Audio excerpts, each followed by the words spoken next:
Well, the moment is almost upon us. Once again, we're going to award the CBS4 Nat Moore Trophy right here on CBS4, of course. Wednesday, December 15th is the day that it'll be revealed who the winner is.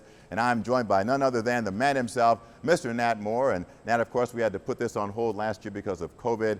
How exciting for you is it that we are back giving out this great honor? Well, it's exciting, but it's even more so fun. You know, a chance to meet these young men that are launching their career. You know, you look at this as their senior year.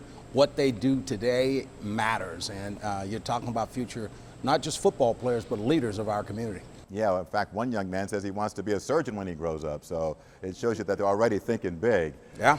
How do you think this award might help give them motivation, the fact that they're getting this kind of recognition at this point in their lives? I think sometimes the sooner you get the recognition, the more you become accustomed to it, and then it don't faze you. You know, you go on with your life, you go on trying to do the things you need to do to be successful. You know, sometimes when you're not used to people saying, hey man, you're a heck of a player, you this, you're that, you know, you start to buy into that. Pretty soon you start to realize, you know what, I'm only as good as my last play. I'm only as good as the team I'm playing on. I'm only as good as the weakest link on our team. So when you learn that lesson, and then you know that your job is to do your job and motivate others, then all of a sudden everybody can be successful. And I think that's a key point, because certainly in your mind, this award is about much more than just playing football. No, this is not about football. Football is the vehicle that opened the door to give you that opportunity to educate yourself, to learn another skill, another craft, so that as you go through life, you can be even more successful, because that football skill that God gave you a chance to educate yourself, go to college and learn more, meet new people, make new friends. You know, as we all know, it's about relationships when it's all said and done. But you have to qualify yourself by being certified to do the task. Well, Nat, some of these young men, like I mentioned, Kenyatta Jackson from Chaminade Madonna, he's the young man who says he wants to be a surgeon when he grows up. He's already 6'5", 235 pounds. He's still just in high school. Well, and just think about that. In 1968, 69, before I went to college, I just wanted to be a truck driver. And now you're talking about young people that think so far ahead that he wants to be a doctor, he wants to be a surgeon, he wants to be more than just a football player. Marvin Jones Jr., boy, that's a name that we know, because his dad, a hard-hitting linebacker at Florida State, went on to the NFL. Well, but he's from South Florida, just like his dad, was a great player in college, was great with the Jets back in the early 90s, right. And now is coaching and teaching and helping young people, just passing it on. Devaughn Mortimer, a young man who is proud of his track speed.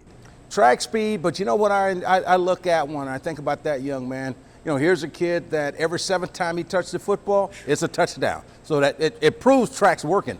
It does. And Zion Turner, quarterback at St. Thomas Aquinas, he's been a leader there since he was 15 years old, Nat. Well, and that's really what it's all about. You know, your quarterback's got to be a leader. And when you look at where St. Thomas is, you know, in the running this year, not only for state, but, you know, even the national recognition, you need a young guy that is a true leader. And, you know, he's proven to be it.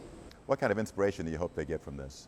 I don't know. I think more so than anything else is, first, be gracious and thankful, not about winning the award, but about the teammates and the people around you who have helped you get to where you win this award, or just had an opportunity to win this award. I mean, you know, we always look at the winner, but whoever wins, but the other three guys are going to go on, and they're going to have an opportunity, and they had a chance to win this award.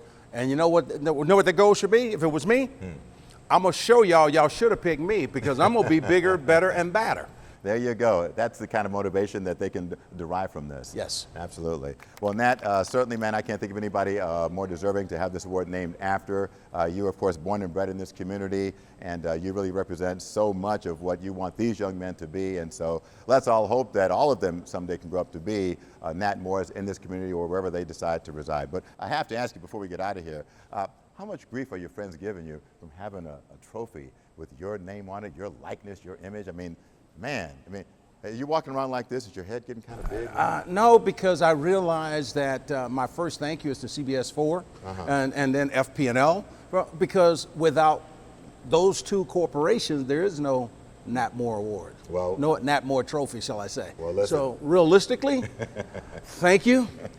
Thank you, and thank you, but even more so, I truly, truly appreciate everything, because it's an opportunity for young people to look at what I've been able to do, but even more so, figure out how to do it bigger and better, and take advantage of the God-given ability that they have received. Well, on behalf of everybody at CBS4 Nat, we thank you, man. Appreciate you. My pleasure. All right.